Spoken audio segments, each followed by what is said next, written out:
Good afternoon, beloveds. I greet you all in the name above all names of the great I am, Jesus Christ.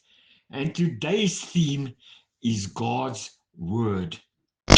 Beloveds, there are seasons in life when the heart feels tired. And some of you hearing this now, maybe walking through things right now that you didn't plan for.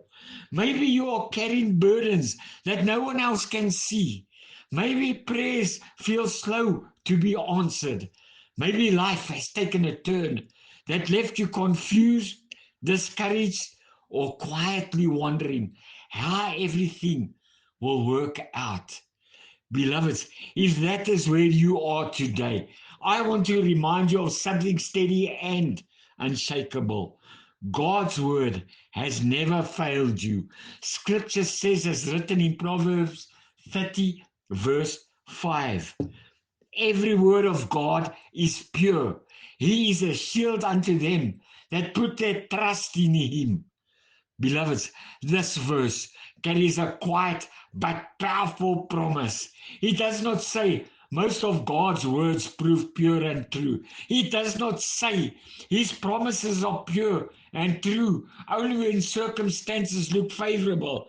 It says, beloveds, it says, listen, every word of God proves pure and true. That means, beloveds, when life feels uncertain, the promises of God are not uncertain. They remain steady, pure, and true, even when our emotions feel uncertain. And beloveds, this is when the finished work of Jesus Christ becomes a deep cause of hope for us believers. Because when Jesus came into the world, he did not speak God's promises, he fulfilled them.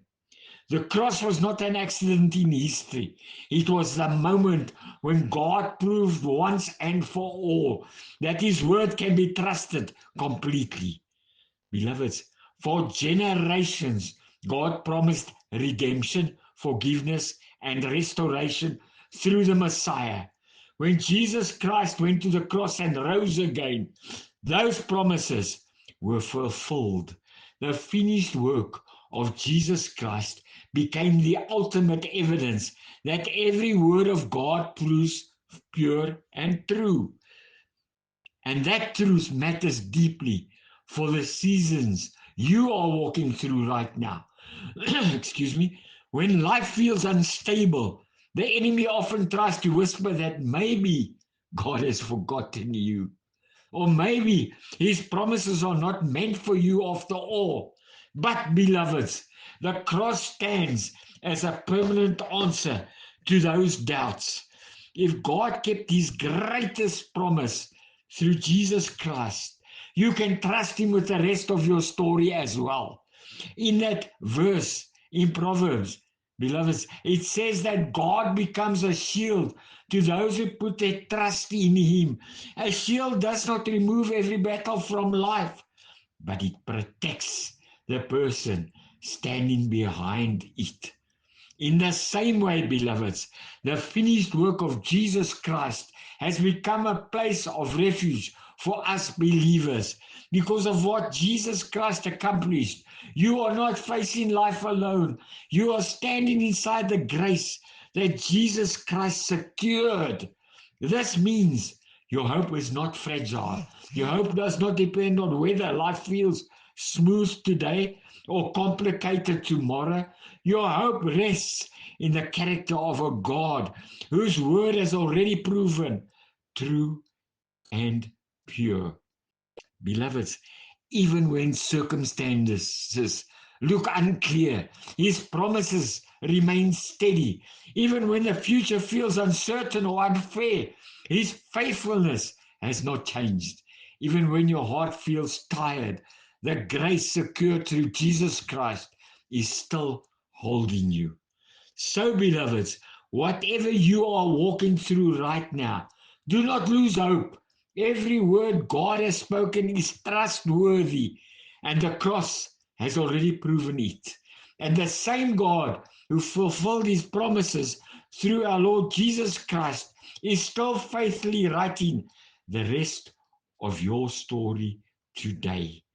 But, beloveds, as Scripture tells us, the guilty walked free, the innocent took the cross, as written in Matthew 27, verse 26. Then released he Barabbas unto them, and when he had scourged Jesus, he delivered him to be crucified. Beloveds, in the bustling streets of Jerusalem, tension hung in the air like thick smoke. The crowd, restless and loud, had been given a choice by Pontius Pilate: the freedom of a notorious prisoner or the release of an innocent man. Barabbas, a man hardened by rebellion and crime, stood among the masses, shackles still clinging to his wrists. Suddenly, they loosened the chains, and it fell to the ground. Relief, disbelief, and shock painted his face. He was free, and yet freedom came at a cost he could not ever fathom. Above the crowd on a raised stone platform stood Jesus Christ of Nazareth, crowned with thorns, bloodied and calm. Despite the cruelty surrounding him, he bore the weight of a world that was not his own. Beloveds, Pontius Pilate, symbol of earthly authority, washed his hands in public, attempted to cleanse himself of the decision, while the innocent walked towards the ultimate sacrifice. Beloveds, at that moment, the story of humanity was written. The guilty set free, the sinless suffering in our place, and love manifest in the most unimaginable way. Barabbas went free, but the world witnessed redemption, a path paved through suffering, humility, and grace. Beloveds, this is a reminder that God's justice and mercy often work in ways we cannot comprehend. The innocent bore what we deserved so that we could walk free. And beloveds, here is a story about a moment of awakening at the cross. And I read as written in Matthew 27, verse 54. Now, when the centurion and they that were with him, watching Jesus, saw the earthquake and those things that were done, they feared greatly, saying, truly, this was the Son of God. Beloveds, there are moments in Scripture that you don't fully feel until life has worn on you a little. Moments that strike deeper once you've seen suffering up close. Moments that sound different after you've lived through disappointment, failure, and regret. One of these moments stand at the foot of the cross. A Roman centurion was there that day, not as a seeker, not as a disciple, not as a curious onlooker. He came as a man doing his job. Execution was his routine. Death was familiar. Compassion was not required.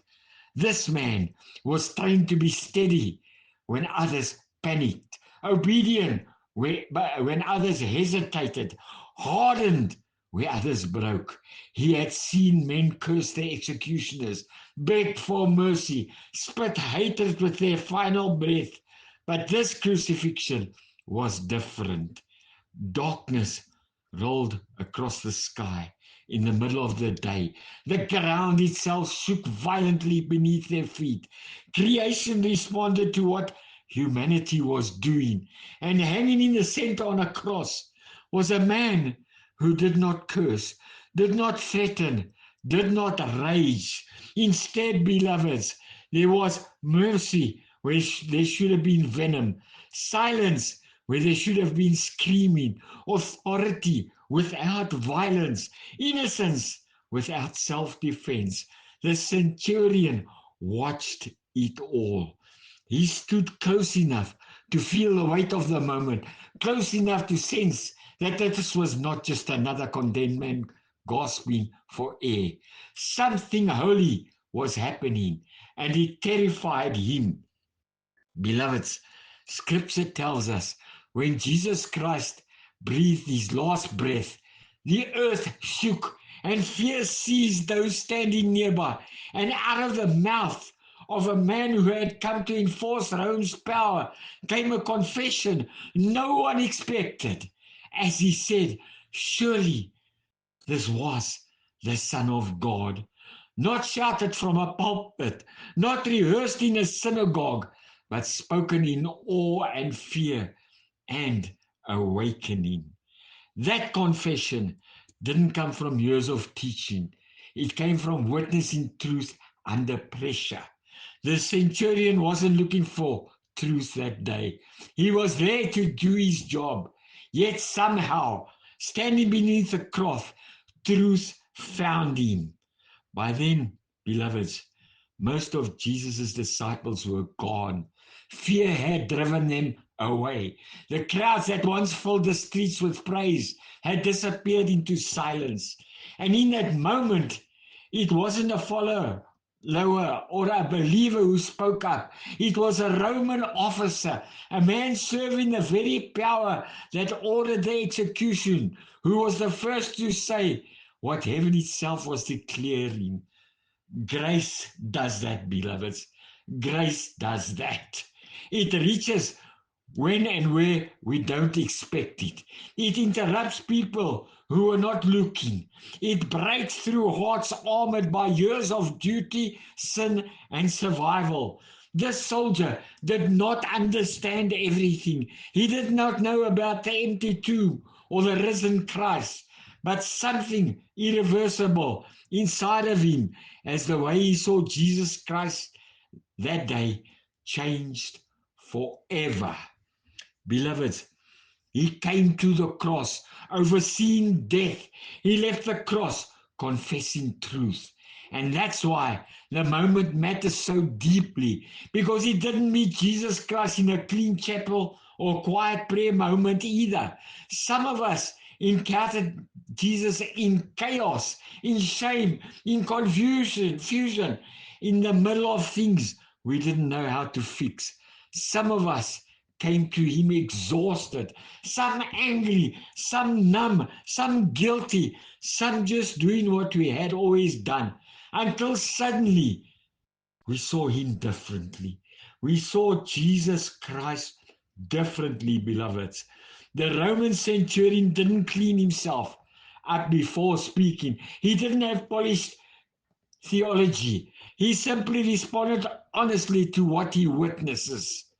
And Jesus met him there, right at the foot of suffering, right in the middle of fear, right where truth comforted a hardened heart. Beloveds, beloveds, listen, maybe that's where you are today. Not certain, not polished, not pretending, but aware that something is happening. Something is happening, beloveds, and you cannot ignore it anymore. If a Roman executioner could be shaken awake by the sight of Jesus Christ, if truth can pierce a heart trained for violence, then, beloveds, grace can reach you as well. If you feel the stirring, don't push it away. If you've been standing at a distance watching Jesus from afar, unsure what to do with him, this is your moment. You don't need perfect words. You don't need a flawless past. You don't need to understand everything. You need only to be honest. Maybe you are struggling with burdens, problems, maybe mourning over the death of a loved one, and you're struggling to get over it. Listen, beloveds, listen what Apostle Paul writes to the Thessalonians, as written in 1 Thessalonians 4, verse 13 and 14.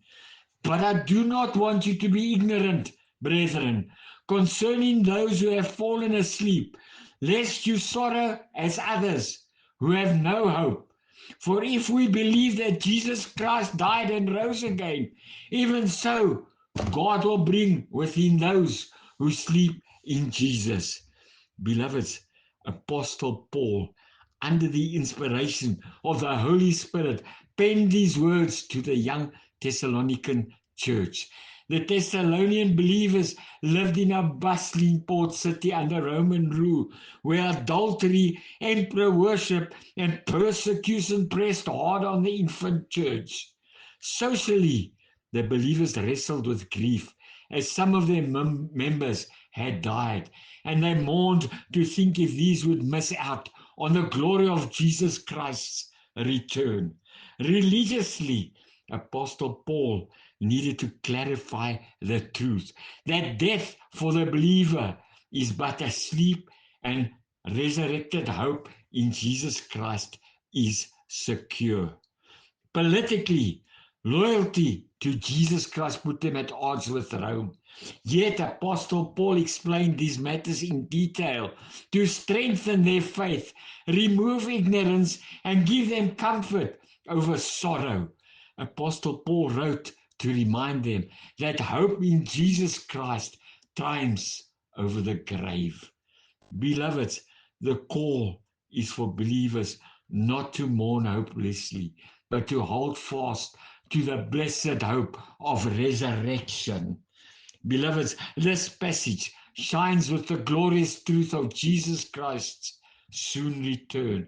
Just as Jesus died and rose again, so too will all who sleep in him rise when he descends with power and glory. Death is not the end for the redeemed, but it is a doorway to eternal life.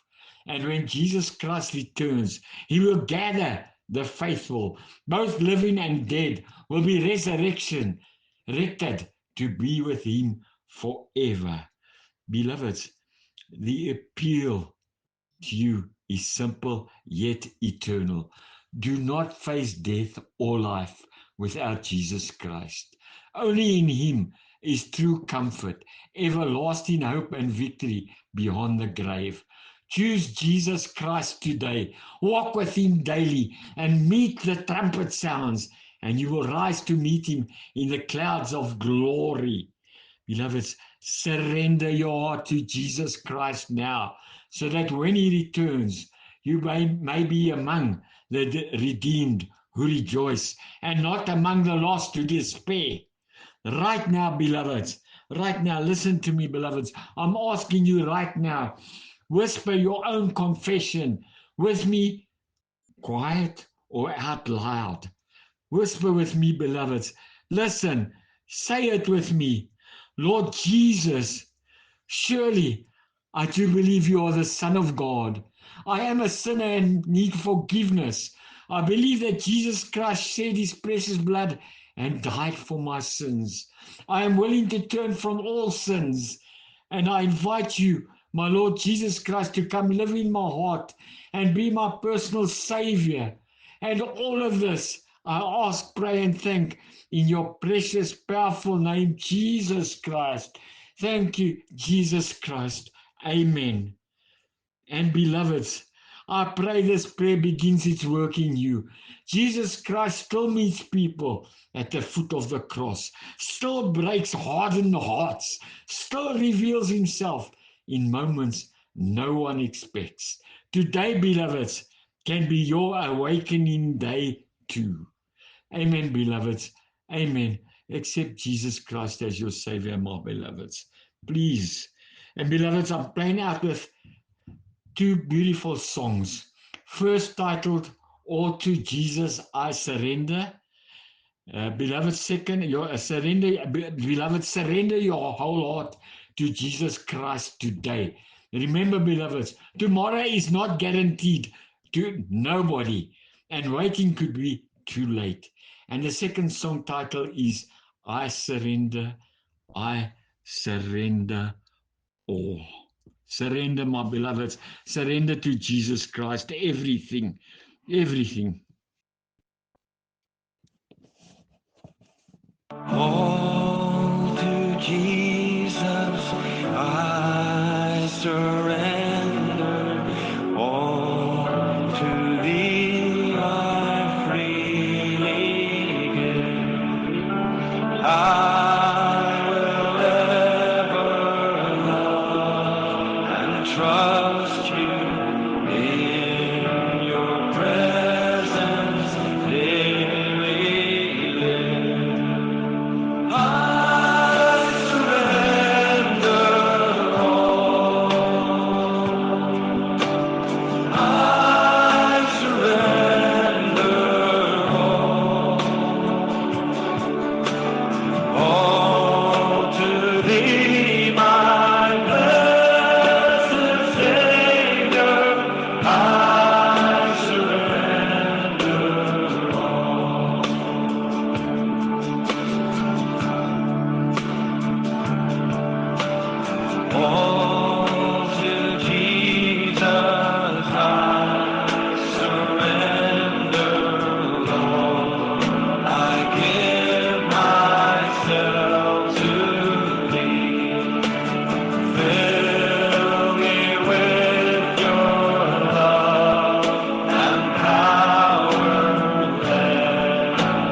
my blessed.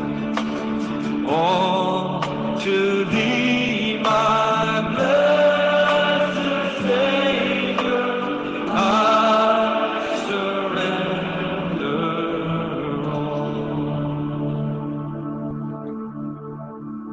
Amen. Amen, beloveds. It's time. It's time to give up on all these worldly things and on this world and surrender your whole heart to Jesus Christ. He is waiting on you, beloveds. He is waiting on you.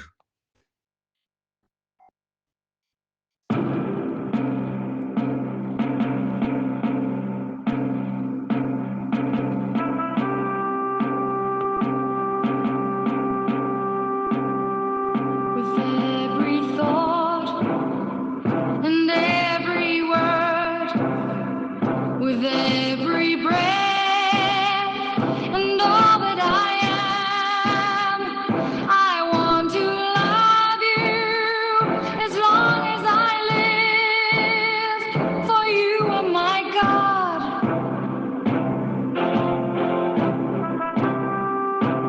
I surrender. I surrender all. With every step and every plan, with everything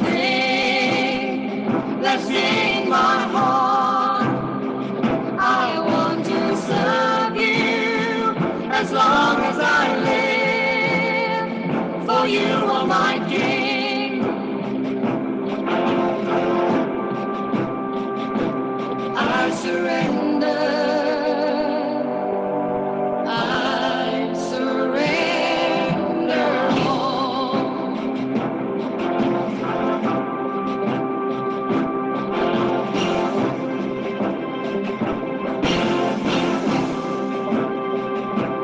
All my life and all my needs, all my ways and all my deeds, I want to follow you every day, for you are my Lord. I surrender. I surrender all.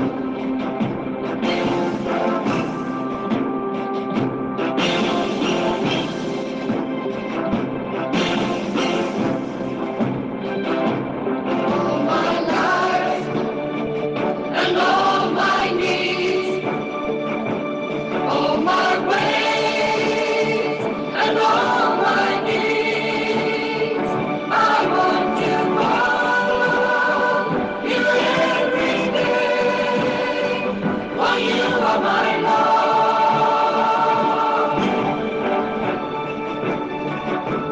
I surrender. I surrender all.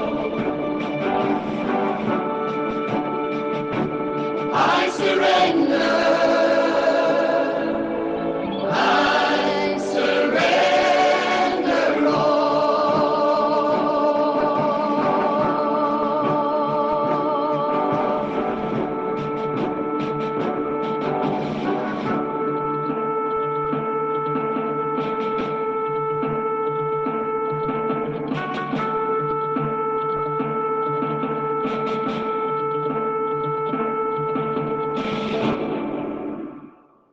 Amen. Amen, beloveds.